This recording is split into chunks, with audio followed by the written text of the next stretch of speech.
Ako si Ann, panganay sa 3 magkakapatid. Nakatira kami sa isang probinsya sa Visayas, sa isang bahay na sa unang tingin ay ordinaryo lamang. Luma na pero matibay pa naman. Simple lang din pero maginhawa naman. At para sa karamihan, isa lang itong tipikal na bahay probinsya. Pero para sa amin, tirahan ito ng araw-araw na buhay. Pero sa likod ng mga yun, hindi namin alam na may tinatago pala itong hindi ko masabi kung kababalaghan ba o naiwang alaala ng iba. Ang layout ng bahay ay simple lang. Maliit na sala sa unahan, isang mahabang pasilyo na diretso papunta sa kusina. At sa pinakadulo, bago sumampa sa likod bahay, ay ang banyo. Isang maliit na banyo na gawa sa lumang tiles. May kurtinang plastik na medyo kupas at ilaw na minsan kinakailangan sampalin para gumana at umilaw na maayos. Hindi naman yun nakakatakot pag titignan sa liwanag. Ngunit tuwing gabi ay nag-iiba ang presensya nun. Para bang ang tahimik na espasyo ay nagiging masikip na akala mo ay may kasama ka sa loob. Sa tuwing sasapit na ang dilim, palagi kong napapansin na tila may gumagalaw na anino sa mga sulok ng CR na yun. At sa ilang gabi din, pagdadaan ako dun, ay may mga pagkakataong pakiramdam ko ay may nakatingin sa akin mula sa loob. Hindi ko yun pinapansin noon dahil ayokong takutin ang sarili ko. Dahil wala pa naman akong nakikitang kakaiba noong mga panahon na yun. Pero ramdam ko talaga sa sarili ko na may kung anong hindi namin kasama o miyembro ng pamilya namin na naninirahan sa bahay na yun. Isang hapon, bandang 5:00 na, kita ko mabigat ang langit. Medyo makapal ang ulap at tila handang bumuhos ang malakas na ulan anumang oras. Nasa kwarto ako nun at nakahiga sa kama. Hawak-hawak ang cellphone ko at naka-headset. Halos nakalubog ako sa ingay ng social media. Walang pumapasok sa isip ko kundi mga message ng barkada sa group chat at mga video ng memes at lahat ng makakaaliw sa akin noong mga oras na yun. Isa ako sa mga taong kapag may hawak ng cellphone ay nagkakaroon ng sariling mundo. Tahimik ang paligid ng bahay nun. Wala si mama dahil kasalukuyang nasa tindahan. Si papa naman nasa trabaho pa. Ang kambal kong kapatid ay naririnig kong tumatakbo papasok sa bahay. Pero saglit ko lang narinig yun at lumabas din agad sila para doon magpatuloy maglaro. Kasama ang mga pinsan namin. Sanay na ako sa ingay nilang dalawa pag naglalaro. Tawanan at sigawan. Kaya nang maramdaman kong biglang tumahimik, nagtaka ako. Pero hindi ko na masyadong pinansin yun. Maya-maya, may naramdaman ako sa gilid ng kama namin. Hindi ko man nakita. Alam kong isang bata ang lumapit sa drawer namin. Dahil madalas yun gawin ng kambal, inasahan kong isa lang sa kanila ang lumapit para kumuha o humingi ng kung ano. Kaya hindi ko na inilis ang tingin ko sa screen ng cellphone ko. Ilang segundo lang, may mahina akong narinig na nagsabi ng, "Ate." Ang tanging sagot ko lamang ay isang maikling, "Ano yun?" Hindi siya sumagot kaya inabot ko na lang ang shampoo sa kamay niya na alam kong nakaabot sa akin. Alam ko naman na ayun ang gusto niyang ipaabot dahil madalas gawin ng kambal yun. Maya-maya pa, naramdaman kong kumilos ulit siya. Para bang may hinihingi pa na iba. Kaya inabot ko na rin ang sabon nang hindi siya tinitignan. Wala akong interes lumingon dahil iniisip kong maantala ako sa pag-i-scroll sa cellphone ko. Wala naman akong ibang magawa kundi asikasuhin sila dahil kung may problema man sila, ako ang default nilang lapitan. Pagod na rin ako minsan sa pagiging panganay, pero tinanggap ko na lang din. Matapos kong maibigay ang kailangan niya, narinig ko na lang ang mga yabag niya na papalayo sa akin. At ilang saglit pa, bumukas ang pinto ng CR. Maya-maya, narinig kong tumunog ang gripo. Yung malakas na tunog. Parang tumatama ang tubig sa balde na hindi na bago. Wala pang kakaiba sa lahat ng yon. Wala pa sa ngayon. Makalipas ang 5 minuto, Naririnig ko pa rin ang malakas na lagaslas ng tubig sa CR. Alam kong malakas ang gripo namin, pero hindi ganun kalakas. Hindi ganun ang tunog kapag isang bata lang ang naliligo. Parang may bumubuhos na balde-balding tubig. Tumingin ako sa oras nun. 5:30. Medyo dumidilim na sa loob ng bahay. Tumayo ang mga balahibo ko sa batok. Hindi dahil natatakot ako, kundi dahil naiirita ako. Iniisip ko kung gaano kalaki ang bill sa tubig kapag pinabayaan ng ganun. Sumigaw ako mula sa kwarto, pero walang sumagot. Kumapal pa ang lagaslas ng tubig. At hindi lamang yun basta lagaslas. May halong tunog na parang nagsisirit ng pressure. Parang may tinatamaan na hindi ko alam kung ano. Lumabas ako sa kwarto. Galit at inis sa pag-aaksaya ng tubig. Pag-apa ko sa tiles ng hallway, basa ang sahig. Hindi lang basa. May rumaragasa ng manipis na agos ng tubig palabas ng banyo. Dumadaloy sa direksyon ko. Nalito ako. Hindi posibleng ganito kalakas ang pag-apaw kung bata lang na normal ang naliligo. Tumindi ang kaba ko, pero itinuloy ko ang paglapit. Habang papalapit ako sa pinto ng CR, mas lumalamig ang paligid. May kakaibang lamig. Yung lamig na parang dumadaan sa mga ugat, hindi sa balat. Nang nasa harap na ako ng pinto, kita ko ang tubig na tuloy-tuloy na umaagos mula sa loob.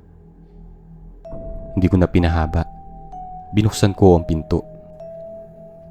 Pagbukas ko, nanlamig ang buong katawan ko. Bukas ang gripo. Umaagos ng napakalakas. Punong-puno ang timba at umaapaw. Basang-basa ang lahat. Walls, tiles at basahan. Nakabukas ang mga ilaw. Ang kortina ay bahagyang gumagalaw. Parang may hangin kahit wala namang bintana. Ngunit walang bata. Walang kambal. Walang sino man sa loob.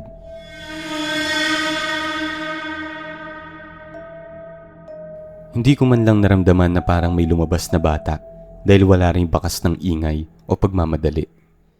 Lalong lumakas ang kabog ng dibdib ko. Hindi ko alam kung bakit parang hirap ako huminga. Pero tumalikod ako. Lumabas at halos madulas sa pag-atras. Tumakbo ako palabas ng bahay.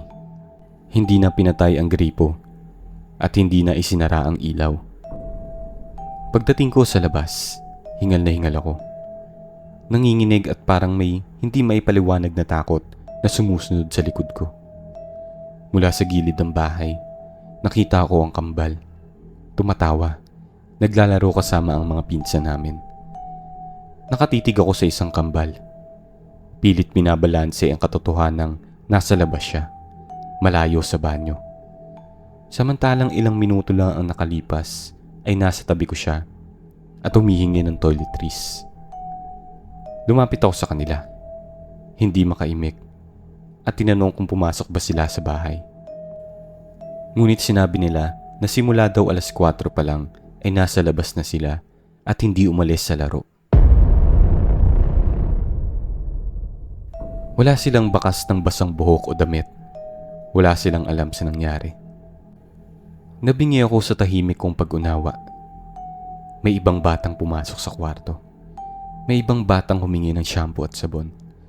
May ibang batang naligo sa CR. At hindi siya kasama namin sa bahay.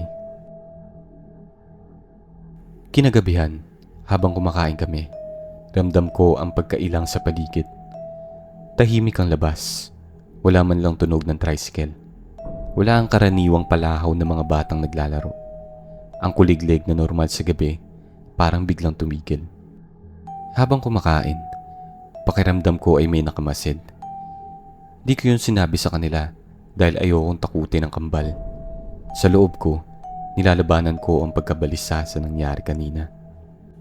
Pagkatapos namin kumain, natulog na sila mama at papa at ang kambal. Ako'y naiwan pa sa sala, nagbababad sa cellphone para maiwasang mag-isip. Pero hindi ako mapakali. Para akong may hinihintay na hindi ko gustong dumating. Bandang 10:00 ng gabi, Biglang lumamig ang hangin.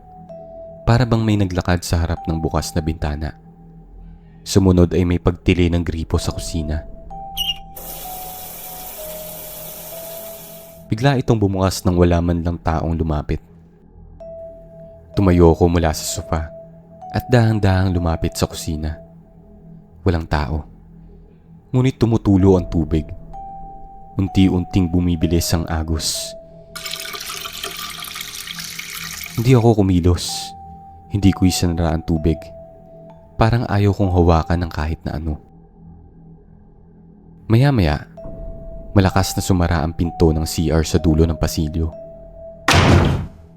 Kumalabog. Umalingaw-ngaw sa sobrang lakas. Naramdaman kong parang umuga ang hangin. Napaatras akong parang may mainit na kamay na humawak sa dibdib ko. At doon ko narinig mula sa dulo ng hallway ang isang mahinang boses ng bata. Hindi ko pwedeng iwasan yung tunog na yon. Parang may batang humihingi ng tulong.